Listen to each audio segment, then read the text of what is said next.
Gentlemen, I would like to start that panel from some, say, fairy tale story. So it was not more than 20 years ago when I was starting my career like a counterintelligence officer in one of the detachments in Poland. And then OSINT looks like that. And then each morning, when I stepped into my office, the lady responsible within our detachment for open source, she was 2 hours earlier at the office, cutting the articles from the papers and spreading that to us according to that what was our, let's say, opportunity and direction in the office. With the pending of the time, the process got a little bit more complicated because it was, let's say, on one side, on the other side of the newspaper was also some interested article. And then copy machines helps us with that to make the distinctions and make the open sources more valuable and accessible for the rest of my colleagues from the detachment. So from that time up to this time, everything's changed totally in terms of OSINT and accessibility of the data and how the intelligence and counterintelligence agencies are doing that job. In the meantime, NATO established the standard for that. NATO likes standard to have the standard of everything and make the OSINT like separate intelligence collection discipline, putting that in the, let's say, chain of different disciplines as the same value label like human intelligence, like signal intelligence, and also like imminent intelligence.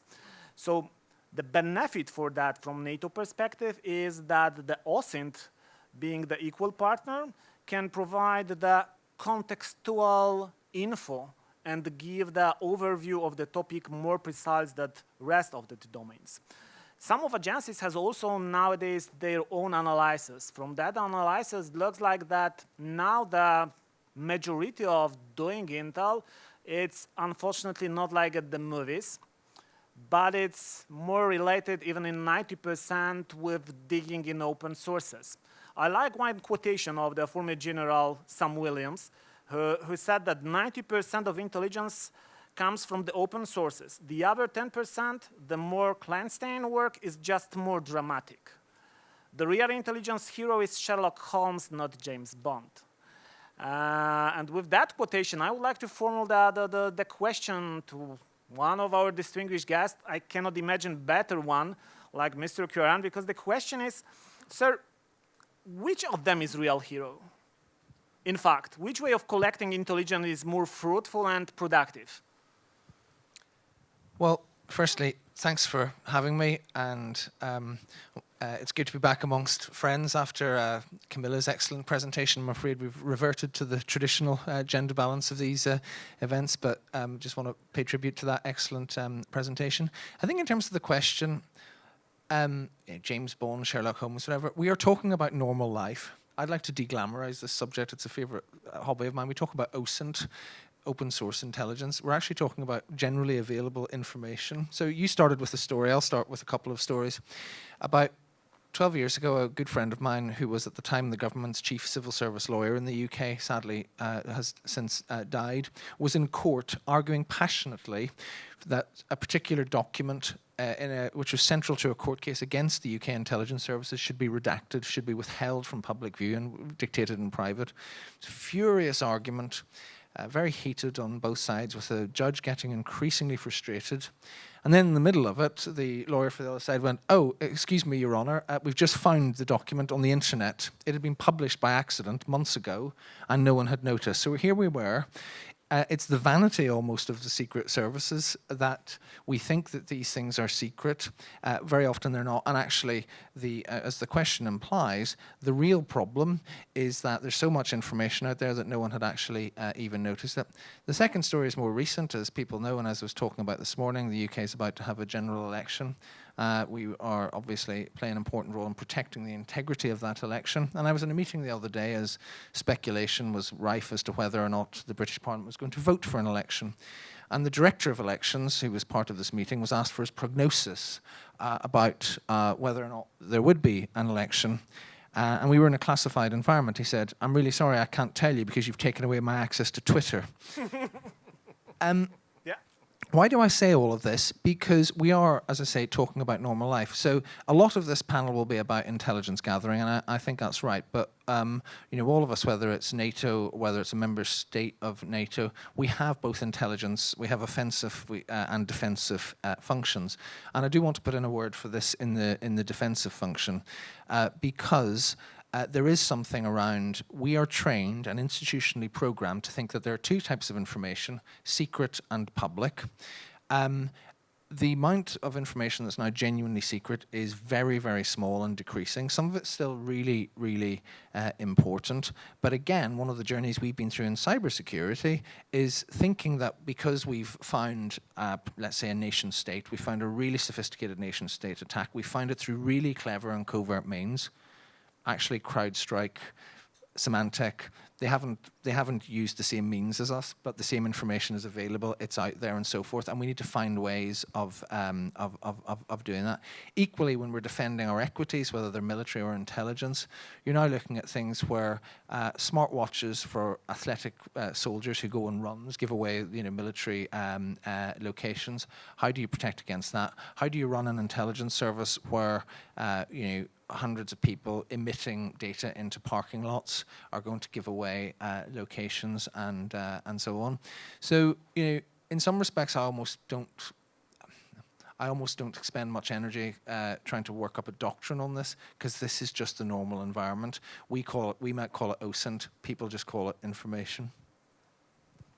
Thank you, sir, for the answer. In terms of doctrine, it's only that it's from that perspective important. That will be the matter of also my next questions to you, then, gentlemen. It's not so easy in terms of doing that OSINT by the secret services, because as you perfectly know, it's quite easy to disclose your interest doing that improperly.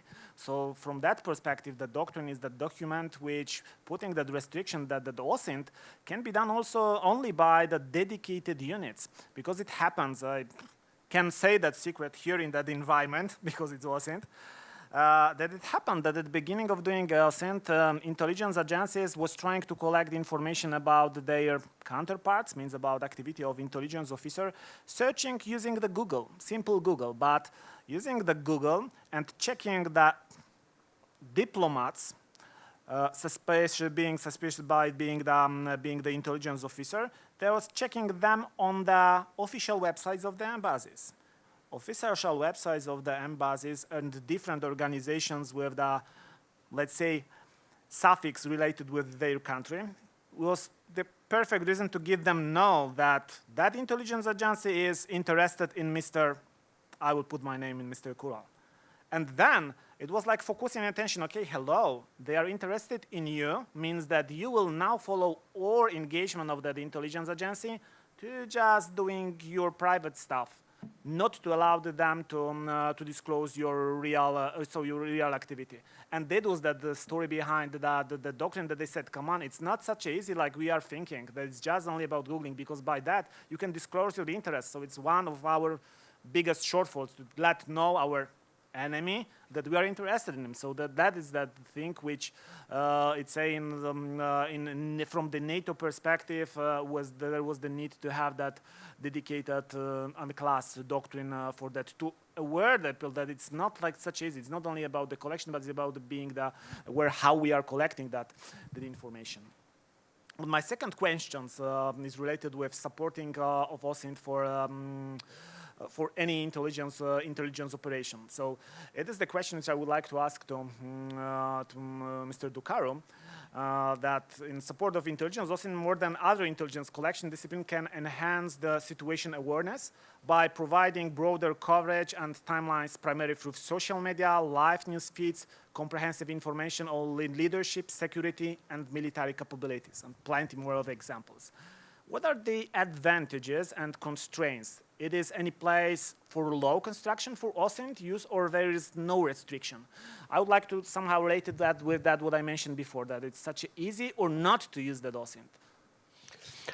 Well, let me also start with a quote, since you also use a quote, and that this one is from Orson Welles, who highlighted sometimes how difficult it is to decipher what is frankly available in front of your own eyes. And this really speaks to the issue of open source intelligence, or to the other activity that I'm now engaged in, geospatial intelligence. What I wanted to highlight from my experience, both in NATO and now with the European Union Satellite Center, is that using open source intelligence is really a huge enabler in terms of generating background for the kind of issue of interest for the deep analysis. Secondly, for potentially raising some awareness, some flags, some anticipation flags related again to the theme or subject of interest. It also can establish specific detail and connectivity that one would need to, I would say, augment the value of the analysis. And I do agree that at the end of the day, a good analysis should blend the 90% that comes from scanning what is openly and legally available with the other 5-10% that comes through specific sources, be they human intelligence or be they technical sensors, from satellites to drones or other kinds of sensors. So this is extremely important. It's huge, especially in the era where we are actually swimming in an ocean of information. That is why we need to. I don't think that I would say the aspect of the legality is an issue, especially since we're speaking about tapping into something that is openly legally available. The main issue is how to find the best and use the best tools in order to be able to scan efficiently such information. And of course, there are specific I would say multiple or congruent convergent search engines that can be used, or specific tools for big data. And I could give you an example now, or a next round of discussion of very concrete applications of open source intelligence that I encounter either in my previous job at NATO on either counterterrorism or cybersecurity. How much this open source analysis is actually hugely helpful, and more recently, how much this makes the geospatial analysis much more efficient and target-oriented while using this, because it prepares the background from an analysis even before, for example, in geospatial, before you program a satellite to cover a special area and so on. And then after having that resource, you can link it with other elements in the social media world, on YouTube, Google, and so on, that makes the link with a specific image-specific analysis with concrete impact on the ground. So again, we're living in a world which we have more and more information. The example of previously classified information coming in the public domain is a good example, but let's be honest. It's not just that there are such situations where the classified information by accident reaches the public domain. I think in serious organization this is minimized to as much as possible. The truth is that we are living in an era where classified information is very perishable. So the value of classified information is shorter and shorter in time.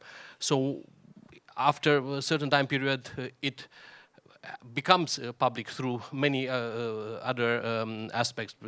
So that's why it's important to be able to know how to use the historic data that exists and that is linked to previously classified or intelligence sourced information. So it's a fascinating domain, and I think it's a domain where more and more players see its value. You mentioned one other aspect, and I will stop my response to this question right here.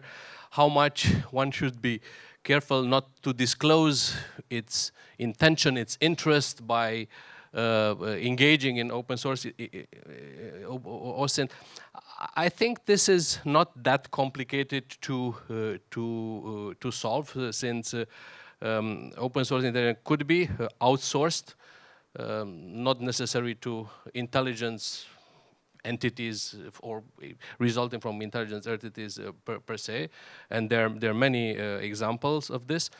And if you do it electronically, again, there are many ways to, from typical VPN to other ways, like not to go through the internet with a kind of intelligence badge or something. So honestly, this is not so much the issue. In a way, in many situations, open source intelligence is used as a and also presented in the public as a way to protect others' more typical means and sources of the intelligence.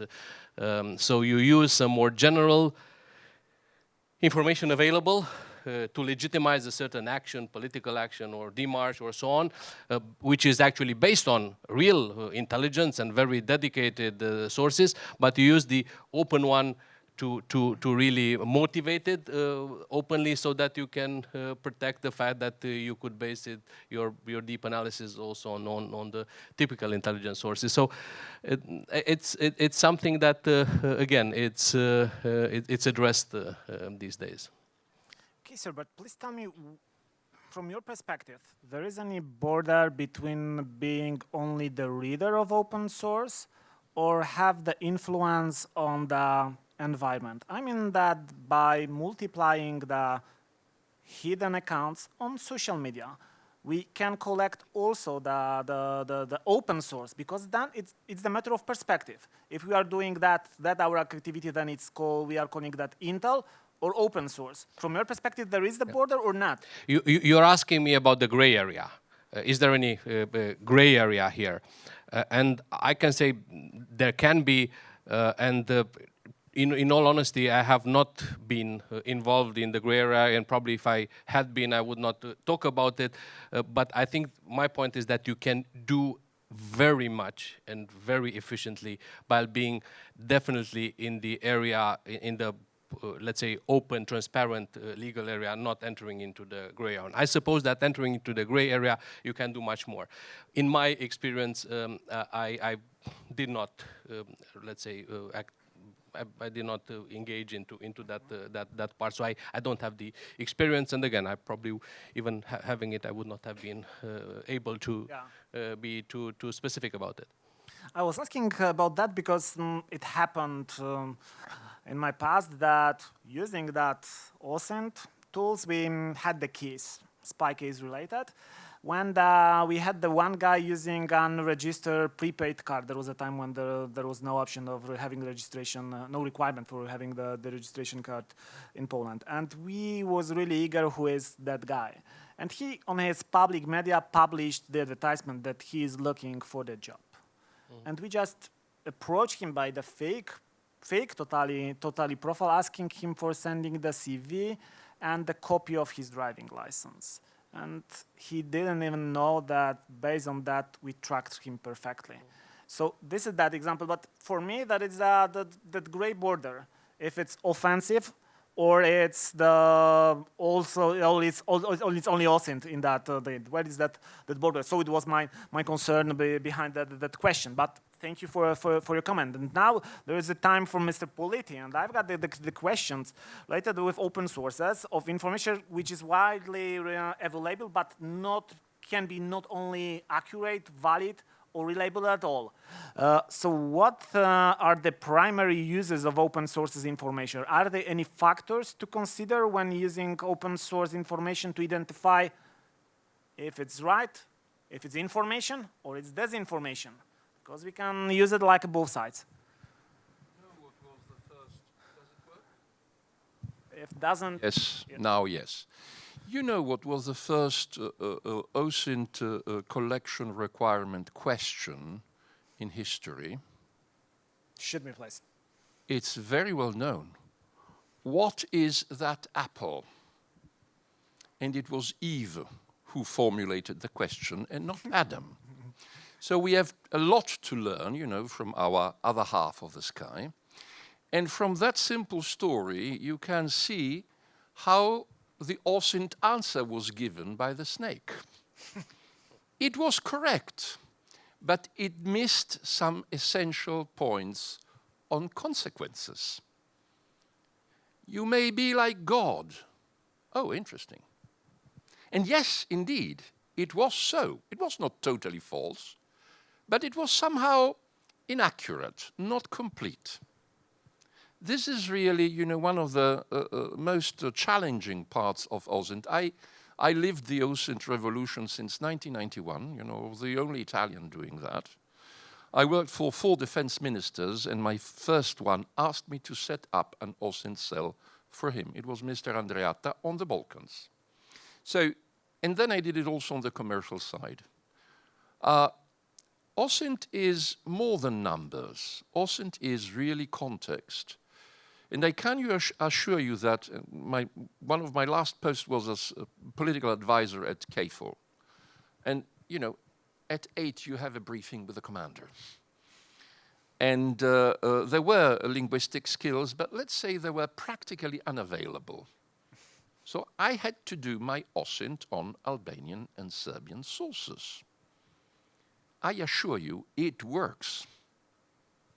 Even, you know, if it's not easy, even if, you know, there might be some bureaucratic problems, it works.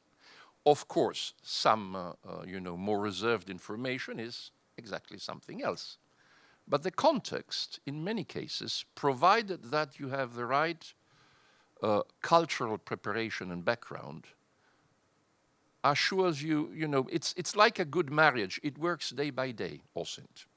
You know, the fantastic successes are good for, you know, a good story. And they're nice, you know, it's good advertising. I was the only one discovering in Italy, surely, the airmobile pincer during Operation Desert Storm.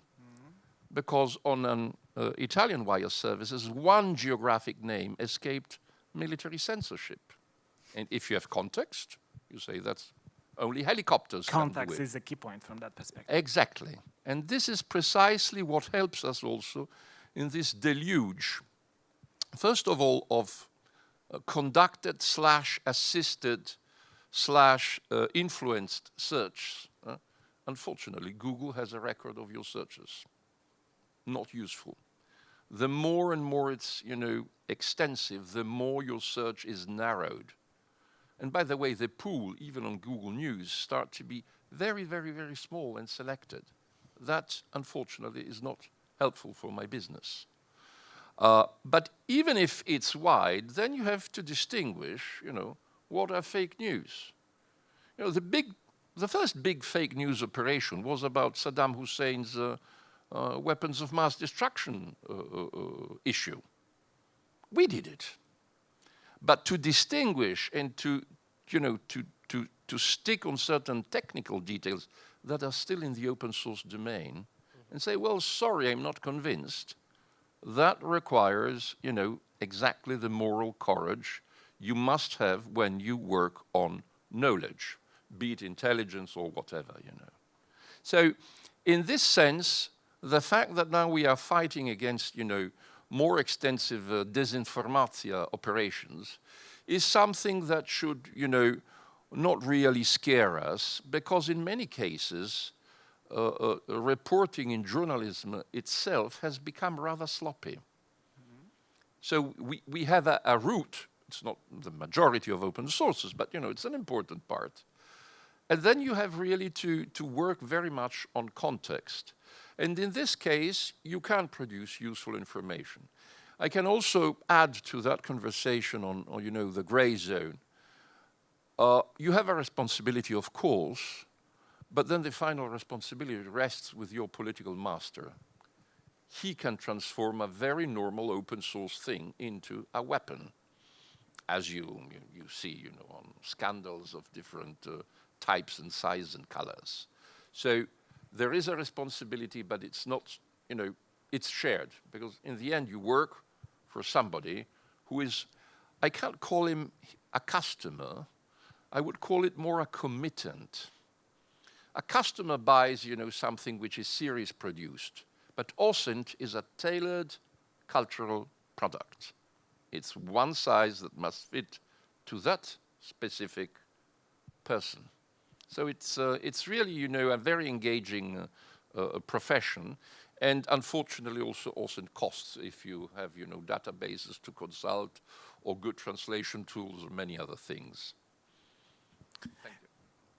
Thank you for that answer. But please tell me, in terms of social media and influence of social media and troll farms, you think that it's possible to make that distinguish what is positive influence and positive OSINT and what is that disinformation?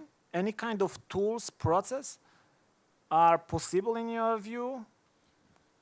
I know that it's... No, I see your question. I must say, if Mr.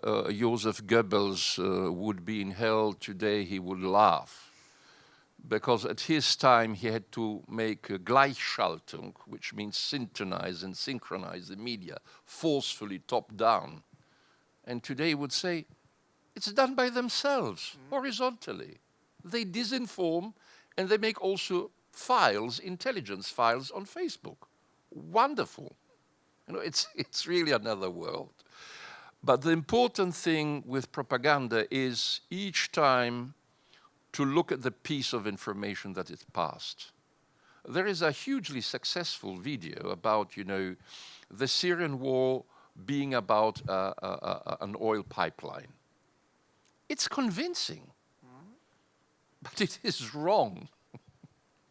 And only when you go back to history, first history is really, a good database, and it changes. There is no fixed history. Then you can understand why, no, that video is wrong. Or clash of civilizations. Nonsense. The biggest clash of civilization was here in Europe with 2 world wars and the 30 Years' War within the Christian civilization. But if you tend to forget this sort of wider context, well, then you can believe, pies in the sky. And social media are very good because they seem to talk directly to you. They give you that wonderful impression that you are understood and that you lead the discussion. And that is unfortunately, a half-truth. Thank you for that comment, because with that, we fluently step to my second question. I could continue with Mr. Salvini on social media, but I would spare you. Okay. So OSINT plays the essential role in the identification of strategic trends and sociocultural conditions that are precursors or potential triggers for crises. Its results can also contribute to the planning, execution, and assessments of the operation. And my question for Mr. Kwan is, how about using OSINT for support psychological operation? Is it works?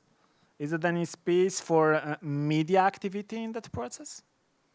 Well, it's not a new concept. I don't have the same historical sweep as my colleague on the right. I'm not going to take you back to the Old Testament, but I'll come to that in a minute. Firstly, just as a matter of modern defences and the role of open source information and social media and so forth, we used to tell a story around the 2009 London summit, post-crash, G20, rescue the banks, all of that sort of thing.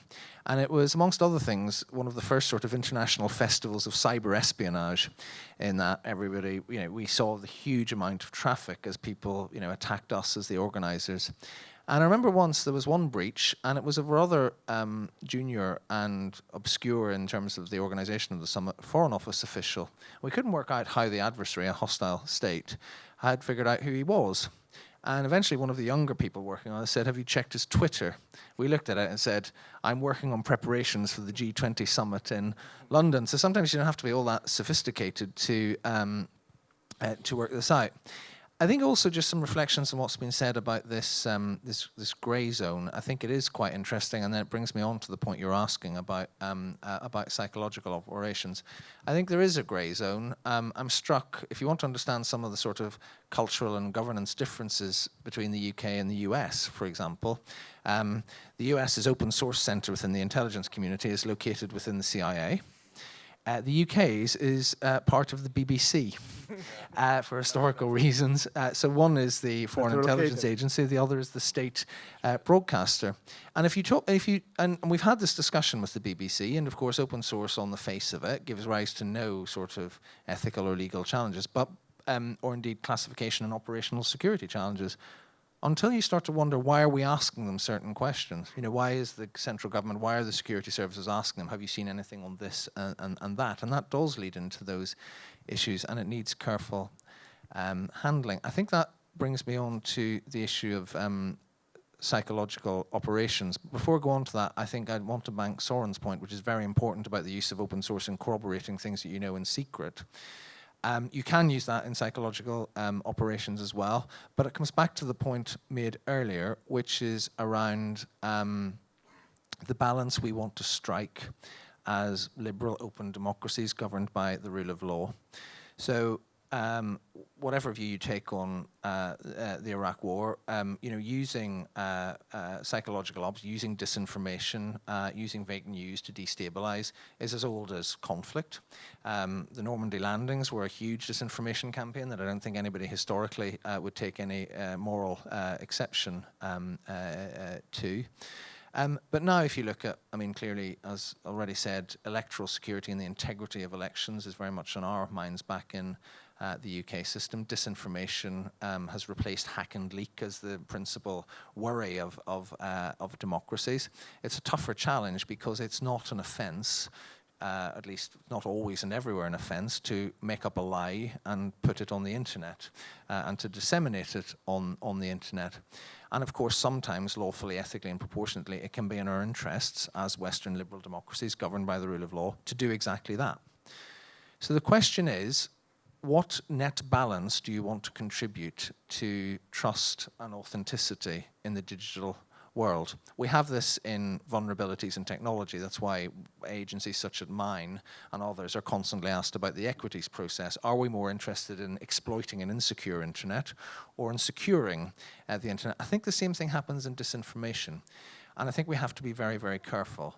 I'm not a pacifist. I'm not saying states like the ones we represent, the one we're in, states should never use disinformation, should never use psychological operations. Of course we should. But we need to govern it very, very carefully. Because if we look at things like the integrity of elections, the integrity of political discourse, ultimately, I think over the next few years, decades, you know, the next era will find ways, because human history is full of such innovation, will find ways of establishing a set of rules and practices and conventions that says this piece of information is more trustworthy than that. This was paid for, this wasn't. This is from within country, this is abroad. This is transparently who this is from, this isn't. That's where we're going in this space.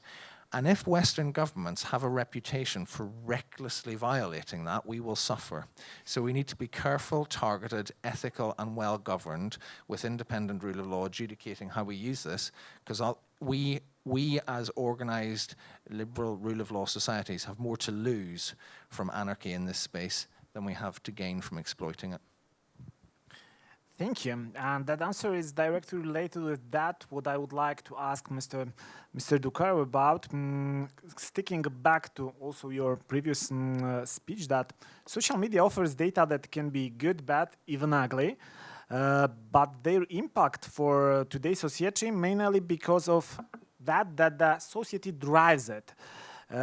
It's too great to ignore it. So is it possible using OSINT to seek to forecast crisis from an ocean of that social media, which you said before, rather than waiting for some economical or political indicators to offer situation awareness to the decision makers? Yes, absolutely. And let me give you some concrete examples that have to do with my current job at the European Union Satellite Center, which is offering geospatial analysis for decision maker, for the EU operations and missions, including civilian missions, humanitarian, and so on, or to provide support for other agencies like Frontex. And actually, before coming to this conference, I just visited Frontex headquarters in Warsaw, met with the executive director, since they are an important customers. And let me start from this example. With the support of geospatial analysis and information, you can imagine that the Frontex efficiency of obtaining, delivering its mandate, protecting borders, including maritime borders, and monitoring migration becomes much more, much more efficient. But for us to be efficient in delivering that product, we need to be able to have the right background, and open source intelligence provides it, because if you can scan, for example, social media in association with a special region where you might suspect that you can have illegal migration or illegal smuggling or precursors for weapons of mass destruction, or so on and so forth. And when we look to Mediterranean region, we do it all the time. It becomes much more cost efficient and result oriented if this triggers some, I would say, analysis, some anticipation of where we should look for. And then based on this, you can rely on the satellite assets to get images of specific resolutions and so on and so forth. But then again, one can use social or open source intelligence employed in artificial intelligence tools that help the imagery analyst scan, for example, the Mediterranean. And instead of scanning every square kilometer and so on, artificial intelligence linked to this open source intelligence can pop up and flag the positions where specific boats or, I don't know, military equipment is located.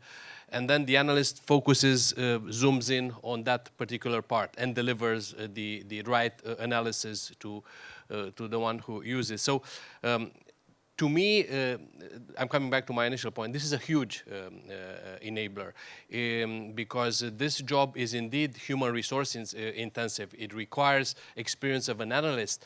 But you cannot use this experience to just to scan like a black carpet or like a black sea level. You need to focus it to that part, that is of interest. The same goes for if you want to look for the military infrastructure or equipment, or pretty much the same when you want to study a cyber incident and you link it to media chatter and so on in order to make specific connectivity. So these are just a couple of examples that show how much open source intelligence, and again, in no gray zone, in the really transparent zone, if used smart and with the right tools, tailored tools, because this it's an important point that was made by Mr. Politi.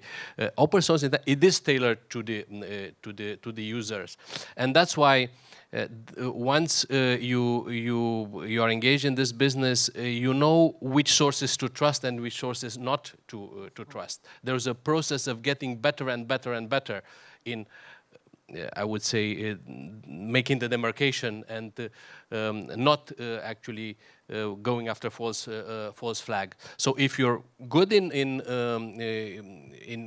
tailoring these tools and employing also this advanced analytics, artificial intelligence, then you can be hugely efficient also with relatively reduced resources.